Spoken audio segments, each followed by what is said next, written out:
سید صاحب د افغانستان د سولې عالي شورا د پلاوي له پاکستاني چارواکو سره رښتیا خبرې اترې تاسو څرنګه ارزوئ چې دواړو لورو په افغانستان کې د سولې د پروسې حمایت وکړو، په طالبانو هم غږ وکړو چې کني د سولې پروسې حمایت وکړي، له القاعدې بیل شي او پاکستان څخه بندیان هم خوشي کړل د طالبانو هم د خپلو بندیانو له خوشي کېدا څخه هرکلی وکړو. بسم الله الرحمن الرحیم. د افغانستان د مسلې د سیاسي حل په خاطر لکه پخوا چې ویلي یو ځل بیا دا تکراروم چې د افغانستان مسله څو بعدونه لري او په هغې بعدونو کې د ګاونډیانو هېوادونو رول ډېر مهم دی، خو تر ټولو د مخه افغانستان باید د اشغال نه د خلاصېدو لارې چارې ورکول شي. که چې تاریخیا هم امریکایي او ناتو فوځونه د افغانستان نه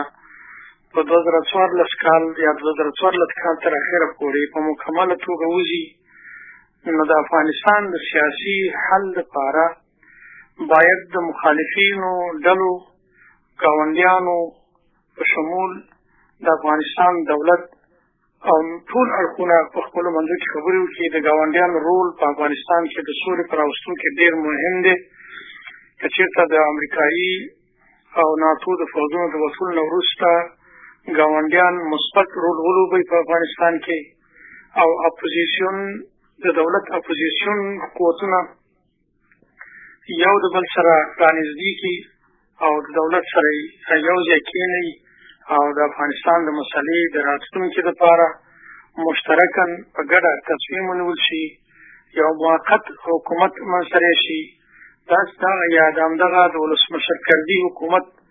د یو څه اصلاحاتو نه وروسته یو موقت نظام په حیث باندې وپېژندل شي او بیا د همدې د اصلاح لاندې یو انتخاباتو یو کمیسیون جوړ شي. دغه کمیسیونونه د ټولو طرفونو په توافق منځته شي او د انتخاباتو لپاره لاره هواره شي. زه فکر کوم چې د افغانستان د مسلې د حل لپاره یو مثبت یا مغفل شوی. اوسني کوششونه د امریکایي قواو په حضور کې او د امریکایي قواو تر متروکې لاندې په افغانستان کې د سولې د راتلو لپاره ډېر مثمر ځکه توانېږي چې اصلا واک او اختیار په افغانستان کې د افغانستان د ولسواک یا د افغانستان د دولت سره نشته، نه د خبرو واک لري او نه په افغانستان کې د سولې د راتلو لپاره کوم اجنډا او پروګرام لرودلی شي. ولې خبره د نورو سره ده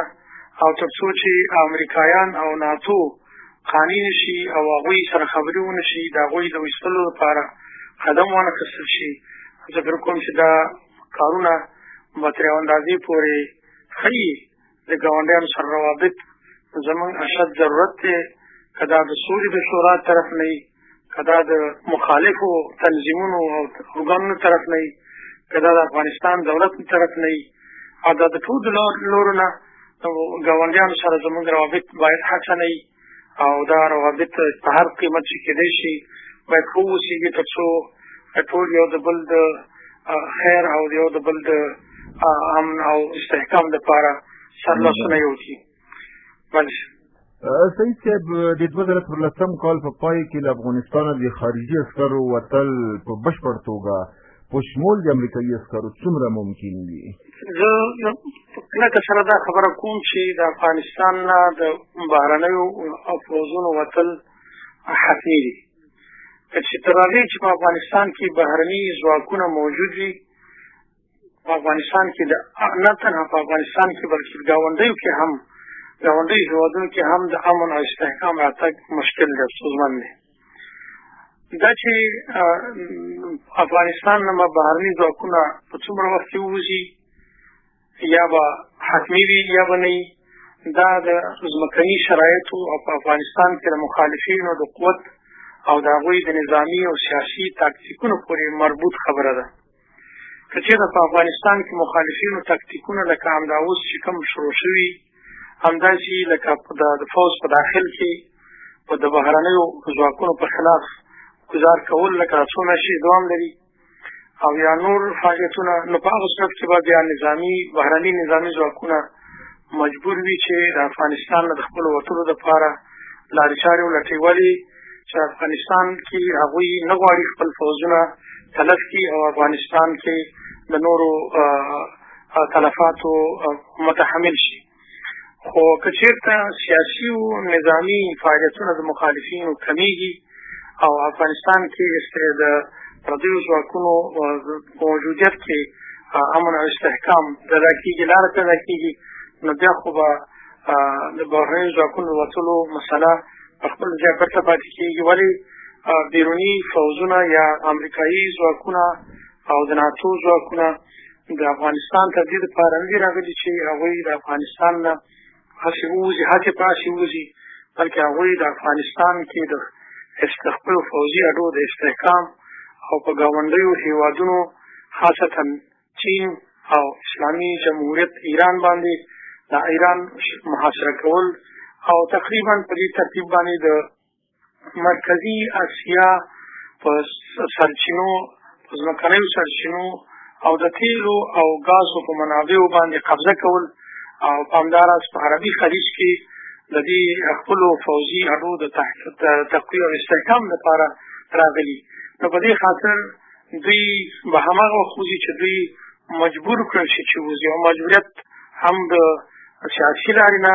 ممکن دی د مخالفینو دپاره او هم د نظامي لارې نه. نو تا چې ولې نظامي لاره د سیاسي خبرو دپاره لاره هواروي، نو هر څومره چې مخالفت بیروني فوزونو په افغانستان کې زیاتي په هماغه اندازه باندې د سیاسي خبرو دپاره لاره هواریږي او دغه اوسنۍ معامله چې په پاکستان کې وشوه او د 14 کسه طالبانو راپرېښودو منتج شوه، دا هم تقریبا د همدې فشارونو یوه برخه ده. موږ په دې خوشحاله یو چې افغانان چې هلته پاکستان کې بندیان وو هغوی الحمدلله چې راخلاص شو، آزاد شو، او الله دې هغوی توفیق ورکړي چې په افغانستان کې د سولې او امن لپاره قدم والي. خو په همدې ترتیب باندې غواړو چې ټول هغه بندیان چې په ګاونډیو هېوادونو کې همدا اوس په بندیخانو کې شپې ورځ تېروي هغوی هم راخلاص شي او د افغانستان آبادۍ او تعمیر کې برخه والي. خو دا آبادي او تعمیر به تر هغې شوی نه وي تر څو پورې چې د بیروني فوزونو د وتلو یو مهالویش تعیین نه شي او د هغې تر څنګ او د دې تر څنګ په افغانستان کې د یو راتلونکي مستحکم منتخب ولسواکه نظام لپاره یو ښه بنسټ کېنښودل شي. سید صاحب، تاسو ته هم پته ده چې د امریکا او افغانستان ترمنځ ستراتیژیک تړون لاسلیک شوی دی، اوس امنیتي نظامي تړون لاسلیک کېدونکی دی، خبرې هم پرې پیل شوې. په دې کې امریکا اوږدمهاله نظامي شتون غواړي په افغانستان کې او خپل عسکرو دپاره قضایي مسؤلیت هم غواړي. او سید صاحب، دې لپاره امریکا ته په افغانستان کې د جنګ د دوام ضرورت دی. که جنګ نه وي داسې ننګین داسې شرمولي تړونونه نه شي تحمیلولی په افغانستان باندې. د تاسو په دې باب څه نظر دی؟ بالکل ما مخکې عرض وکړ چې دوی امریکایي فوزونه او ناټو د هغې اطلافي ملګري ناټو ځواکونه افغانستان ته په دې خاطر نه دي راغلي چې هغوی د افغانستان نه هسې په هسې ووځي، بلکې دوی خپل اهداف لري او دوی به د خپلو اهدافو ترلاسه کولو دپاره هر فجي عمل ته لاس ورته کوي. همدا اوس په افغانستان کې د امریکا د سفارت دپاره چې کومه ځمکه رانیول شوې هغلته په سفارت دپاره تقریبا دومره ستر ځای رانیول شوی چې په هغې کې دوی کولی شي په زرګونو فوزونه به وساتي، حتی د هوایي کرښه هغلته جوړه کړي د کېناستو او پاڅېدو د طیارو جهازونو دپاره، او هغه تقریبا د یو سترې نظامي اډې په حیث باندې استعمال کړي. په دې کې هېڅ شک نشته چې هغوی به دا کار کوي، خو دا چې د افغانانو تصمیم به څه وي په اوسنۍ مرحله کې، خو ولسمشر کرزی په دې هغه به قراردادونه امضا کړي او هر څه به وکړي، خو زه چې څومره فکر کوم ولسمشر کرزی په دې حد کې به نه وي چې هغه د دې قراردادونو ته کوم عملي شکل ورکړي، او نه امریکایان دې قراردادونو ته د عملي شکل په ورکولو کې کومه دلچسپي لري. همدا تاسو اوس وګورئ د ډیورنډ په کرښه باندې د پاکستاني افواجو لخوا په کونړ او په بل سیمو باندې میزایل ورول کېږي او امریکایان هغې ته هېڅ عکس العمل نه ښیي. دا د دې سره سره چې د افغانستان دولت بیا د امریکایانو نه غواړي چې په دې سلسله کې د ستراتیژیک تړون په اساس باید تعاون وکړي او د پاکستانیان مجبور کړي چې هغوی دغسې یو قدم وانخلي. په هر صورت دا مسله ستونزمنه ده او امریکایان خپل هدف لري، اما په افغانستان کې یو ستر انقلاب به راتلونکی ګورم. که چېرته امریکایي فوجونه په لږه مستوا کې 110 زره کې پاتې کېږي، د افغانانو یو خصوصیت دا دی چې پردی استعمار نه مني. ولو هغه افغانان چې هغوی د پردي استعمار لاندې رالوی شوي دي او د هغوی نه پیسې هم اخلي او د هغوی دپاره کار هم کوي، خو بیا هم د هغوی دپاره به ستونزمن وي چې په افغانستان کې د پردیو فوجونو یا د پردیو داسې یو ادا یا نظامي تمځای ومني چې هغه د افغانستان استقلال، د افغانستان ازادي او د افغانانو آزاد تحرک دا ټول سره کنټرول کړي. زه په دې مطمئن یم چې افغانان به دې ته حاضر نه شي او امریکایانو هم دا درک کړې ده. تاسو اوس وګورئ چې کاناډایان خپل فوجونه ویستل، خو د هغې تر څنګ خپل هغه ترجمانان چې د هغوی سره په ترجمو کې او په ژباړو کې کومک کوه هغوی هم ځان سره ویستل. تاسو ګورئ چې دا د نیوزیلینډ فوجونه وباسي او هغوی اعلان کړی چې هغه ترجمانان چې هغوی سره یې کار کړی د هغوی د ژوند په خاطر باید هغوی ځان سره وباسي. امریکایان خپل فوجونه وباسي او په څنګ کې ټول هغه ترجمانان چې هغوی سره د 3 کالو 4 کالو پورې کار کړی د هغوی لپاره د ګرین کارډ د ورکولو لپاره هملته په سفارت کې هغوی کار کوي او وباسي. نو کله چې هغه افغانان چې افغانان دي او هغوی د امریکایانو سره کار کړی، هغوی د دې جوګړې دي چې په افغانستان راتلونکي انقلابي افغانستان کې شپې ورځې وکړي. زه فکر کوم چې دا به ډېره سختې د هغه افغانانو لپاره چې هغه په افغانستان کې د داسې د دومره زیاتو کسانو موجودیت او هغه هم بیا د جواسیسو په توګه او هغه هم بیا د افغانستان د استقلال په قیمت، د ازادۍ په قیمت باندې ومني. یو څه ډېر احتمال هم دا دی چې دوی د افغانانو په منځ کې همدغسې یو سیستم ته لکه دا اوس چې روان دی دوام ورکړي، خو دا سیستم نه د افغانستان د امریکا په اقتصادي توګه د هغې دپاره په ګټه دی او نه په نظامي توګه په ګټه دی. تاسو همدا اوس وګورئ په امریکا کې فوجیانو هغه فوجیان چې افغانستان کې د هغوی لپاره خدمت کړی او وتلي دي، اکثره یې په لیونتوب باندې اخته دي، سایکالوژیکي امراض لري، اکثره یې ګوډو شلو وړاندې تللي دي. هغوی د افغانستان هغوی په امریکا کې د ستر بحران سره مخ دي، اوس امریکا سره بحران سره مخ ده د هغوی لپاره، او په اقتصادي لحاظ باندې د امریکایانو لپاره دا وړ ملک نه توانېږي چې هغوی په افغانستان کې په دومره قیمت سره خپل ځان وساتي. په هر صورت استعمار به دا کوشش کوي، خو د افغانانو دا به د افغانانو د تصمیم پورې مربوط دی چې افغانان د دې وړتیا په ځان کې ګوري چې هغوی د پردی استعمار په خپل ځان ومني او که نه د پردي استعمار په خلاف باندې دې غږ پورته کړي او هغوی دې په مکمله توګه د خپل نه وباسي او د افغانستان ازادي او استقلال دې تضمین شي. سید صاحب، آیا طالبان که افغان دولت سره په تعامل کې راشي لکه څنګه د تاسو حزب اسلامي ورسره په تعامل کې دی، امریکا نه دا بهانه نشي اخیستلی چې داسې ننګین تړون په افغانستان تحمیل نه کړي او اوږدمهاله شتون په افغانستان کې ونه لري؟ اصلا حزب اسلامي هم څو ځلې د هغوی مشر او د هغوی سیاسي مسؤلینو او د مرکچیانو چې په هغې ډله کې زه هم وم بیا اعلان کړی چې د افغانستان د دولت سره مشکل نه لري. د افغانستان دولت د افغانانو په منځ کې پروت دولت دی او د دې دولت په لاس کې هېڅ اختیار نشته. په دې خاطر خو حزب اسلامي بیا ویلي چې موږ د ولسمشر کرزي د نظام سره مشکل نه لرو. د ولسمشر کرزي نظام کېدای شي د یو موقت نظام یا انتقالي نظام په حیث باندې د انتخاباتو د پروسې پورې کار وکړي او د انتخاباتو پروسې نه وروسته دغه نظام منتخب شورا ته یا منتخب حکومت ته او منتخب رئیس جمهور ته وسپاري. مشکل ټول د بهرنیو په لاس کې دی. که چېرته بهرني ځواکونو د افغانستان نه نه وتلي نو د ولسمشر کرزي حیثیت هم نامعلومه دی، ولې هغه اختیار نه لري. هغوی اختیار نه لري چې یو والي بدل کړي، د دومره اختیار نه لري چې د یو رئیس په بدلون کې څه ووایي. هغه هم باید د یونامان او د امریکایانو نه توافق او موافقه ترلاسه کړي، دې اقدام وکړي. په دې خاطر باندې په افغانستان کې اوسنی نظام واک او اختیار نه لري. که چېرته دې نظام سره څه واک او اختیار دی نو دا خو به د خبرو د لارې نه دا واک او اختیار او د غیر تغیر تبدیل کېدای شي. موږ افغانان دې ته ضرورت لرو چې په خپلو کې سره کښېنو. ولسمشر کرزي د افغان په حیث باندې او د هغې حکومت افغانانو د حکومت په حیث باندې که څه هم ډېر زیات لاسپوڅي په هغې حکومت کې دي، دا ټول کېدای شي چې په خپلو منځو کې د اپوزیسیون او وسلوال مخالفین په خپلو منځو کې کښېني او په یو فارمول باندې متفق شي تر څو د افغانستان د راتلونکي لپاره مشترکاً تصمیم ونیسي. ولې موږ دې ته ضرورت لرو چې د افغانستان د راتلونکي په اړه به په ګډه تصمیم ونیسو. خو د پردیو فوجونو په موجودیت کې د پردیو په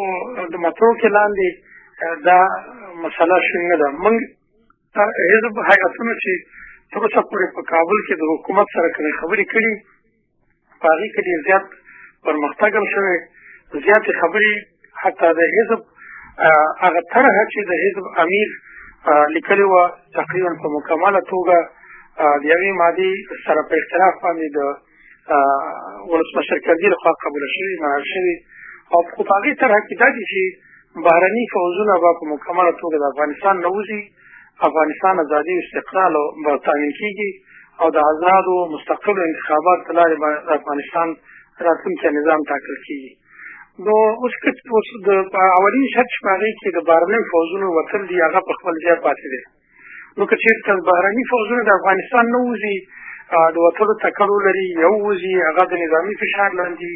د سیاسي فشار لاندې، د ګاونډیو هېوادونو د فشار او د کردار لاندې، د بینالمللي ټولنې د فشار لاندې، نو بیا په هغه صورت کې خو د افغانانو لپاره د خپلمنځي خبرو نه پرته لار نشته دی.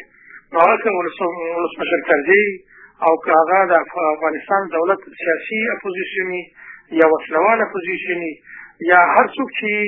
هغوی سره باید خپلو منځو کښېني او د افغانستان د مسلې د حل لپاره لاره پیدا کړي. د حزب همدغه نظر دی. فکر کوم چې طالبان ځکه د کرزي ولسمشر کرزي سره ناسته نه کوي او د هغې نظام په رسمیت نه پېژني چې ولسمشر کرزي په خپله اتارټي او اختیارات یا واکمني نه لري او هغوی وایي یو څوک چې واکمني نه لري نو موږ د هغې سره د خبرو اړتیا به څه ولې د خبرو اصلي طرف بیروني فوجونه دي. نو په دې خاطر باندې هغوی دا ملاحظه لري.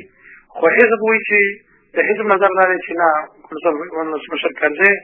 او د هغې سره ټول هغه کسان چې کار کوي دا ټول د افغانانو په حیث باندې او د افغانستان د راتلونکي لپاره د مسلې د حل لپاره یو اړخ کېدای شي چې هغوی سره خبرې وشي ټول او ټول مشترکاً ولسمشر کرزي د هغې کابینه د هغې پارلمان د هغې سنا ټول په مشترکه توګه باندې یو هوډ وکړي او بیروني ته وایي تاسو وځئ موږ خپل مشکل په خپله حل کوو او بیا خپل مشکل په خپله سره حل کړي. سعید صاحب د تاسو د حزب اسلامي جګپوړو مشرانو یوه غونډه کې چې هغه ورځ په کابل کې جوړه شوه داسې پرېکړه یې وکړه چې که دوی د هېواد راتلونکو ټاکنو کې انتخاباتو کې بې تفاوته نه شي پاتې کېدی ګډون به کوي او دا انتخابات تاسو ته پته دی چې د 2014 کال په پیل کې د خارجي افسرو له وتو مخکې دا انتخابات ترسره کېږي. د تاسو په دې باب څه نظر دی؟ تر هغې چې زه د حزب په پالیسي باندې خبر یم او ما لوستې ده او زه اوس هم تعقیبوم یا د یو سیاسي محلل په حیث باندې حزب مشر په مطلقه توګه همدا وایي چې د بهرنیو په موجودیت کې اصلا د یوناما تر څادر لاندې اصلا نه آزاد انتخابات ممکن دي، نه د افغانستان ازادي او استقلال بیرته ترلاسه کېدل ممکن دي او نه په افغانستان کې راتلونکی نظام ولو که هغه د دغسې یو انتخاب په اساس ترلاسه شي د هغې واکمني ممکن ده. په دې اساس باندې دې ته اړتیا ده، اشد اړتیا ده چې د بیروني فوجونو د وتلو نه وروسته بیا د دغسې مسایلو دپاره یا د بیروني فوځونو د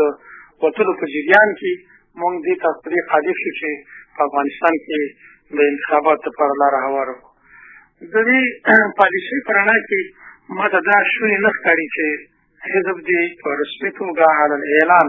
په دغسې انتخاباتو کې ګډون وکړي. هغه کسان چې په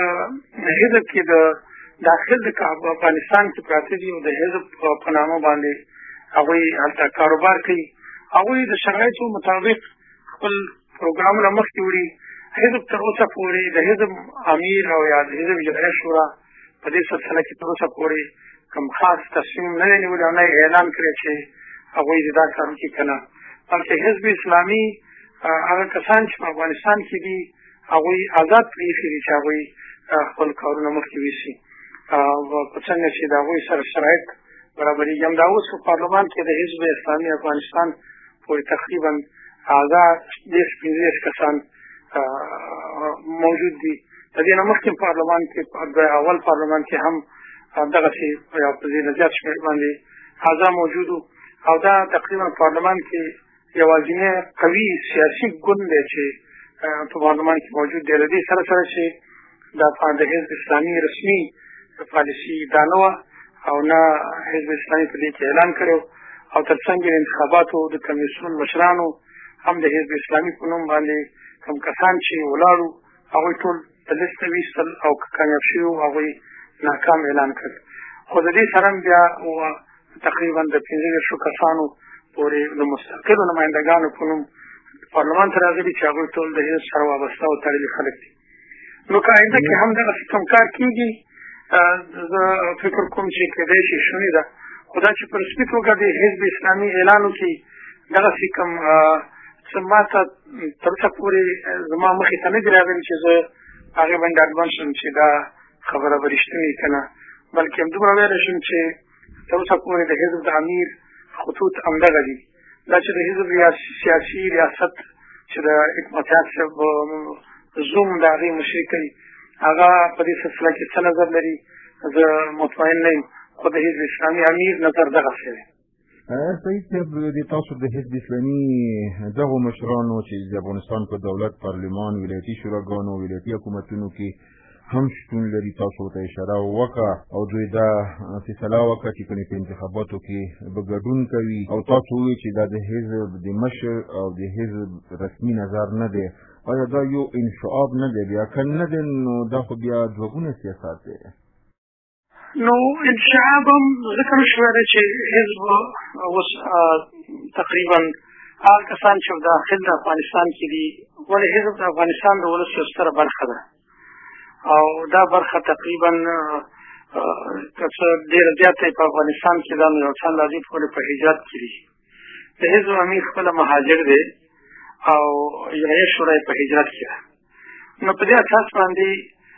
هغه کسان چې په افغانستان کې دي هغوی یو څو محدودو افرادو نه پرته چې د حزب امیر د هغوی په حصه کې خاص نظر لري اعلان کړی، نو ټول خو په افغانستان کې د حزب کسان دي، هغوی د حزب پالیسي تعقیبوي. خو حزب په دې سلسله کې تر اوسه پورې چې ما لوستي کوم ممانعت نه دی کړی چې هغوی د په انتخاباتو کې برخه نه اخلي، بلکې هغوی خپل حالات ته پرېږدي. اما په رسمي توګه حزب اعلان کړی چې په انتخاباتو کې برخه نه اخلي. دا چې اوس څوک په رسمي توګه باندې وغواړي په افغانستان کې په انتخاباتو کې برخه واخلي، د حزب د امیر او د حزب د اجرایه شورا د نظر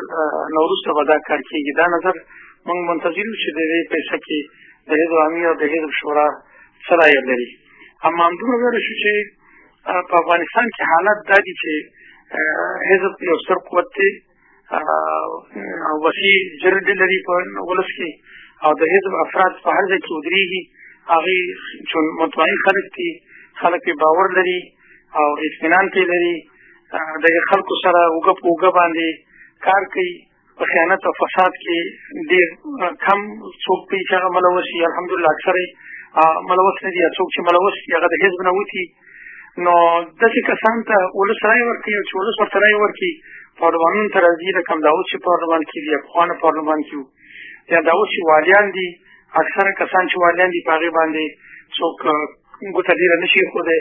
یا کوم چې رئیسان دي څوک پرې زیاته ګوته نشي خو الحمدلله د حزب کسان په هر ځای کې چې دي هغوی مطمئن دي، هغوی باندې ولس باور کوي او د ولس په بنګ کې دي، د ولس په څنګ کې دي او دا د حزب لپاره افتخار دی چې داسې افراد روزلي چې هغه ولس په اعتماد او باور کولی شي. سعید صاحب د تاسو ډېره